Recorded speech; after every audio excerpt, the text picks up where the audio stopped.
મારા પાસે સવારમાં જ આ બાબતની મીડિયા દ્વારા માહિતી મને મળી અને મેં તુરંત જ અમારા જે નગરસેવકનો ઇસ્યુ થયો એની સાથે પણ મેં વાત કરી. વિવાદ થાય એવી ઘટના એટલા માટે હું નથી ગણતો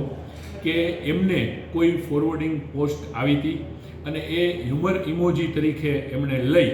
અને એ પોસ્ટને એમણે ફોરવર્ડ એમનાથી થઈ ગઈ હતી. પણ અત્યારના સંજોગો જોતાં આ યોગ્ય ન ગણાય એટલે એમને પણ એ સમજાઈ ગયું અને મેં અધ્યક્ષ તરીકે મારે જે એમને કહેવાનું હોય કે ભાઈ આપણી પાર્ટી એ શિસ્તબદ્ધ પાર્ટી છે, એમાં આ પ્રકારનું કાંઈ પણ આપણે નથી કરતા, તો એ પણ એમણે વાતને મારી સ્વીકારી લીધી અને મારે વાત થઈ એ પહેલાં જ એમણે એ સોશિયલ મીડિયા પોસ્ટને દૂર કરી દીધી હતી. મને એમણે અધ્યક્ષ તરીકે પોતે મને દિલગીરી પણ વ્યક્ત કરી, એમણે મને સોરી પણ કહ્યું અને મેં પણ એમણે જે મને વાત કરી અને એમણે દિલગીરી વ્યક્ત કરી એ બાબતની મેં પણ અમારા પ્રદેશના અગ્રણીઓ સાથે વાત કરી લીધી. એટલે મને એવું લાગે છે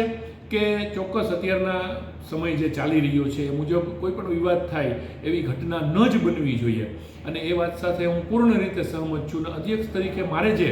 એમને કહેવાનું હતું એ બધું જ મેં એમને કહી દીધું છે અને એમણે પણ એ વાતને સ્વીકારી અને દિલગીરી વ્યક્ત કરી અને આ બાબતે ખેદ વ્યક્ત કર્યો છે અને એમણે બધી જ પોસ્ટને રિમૂવ પણ કરી દીધી છે.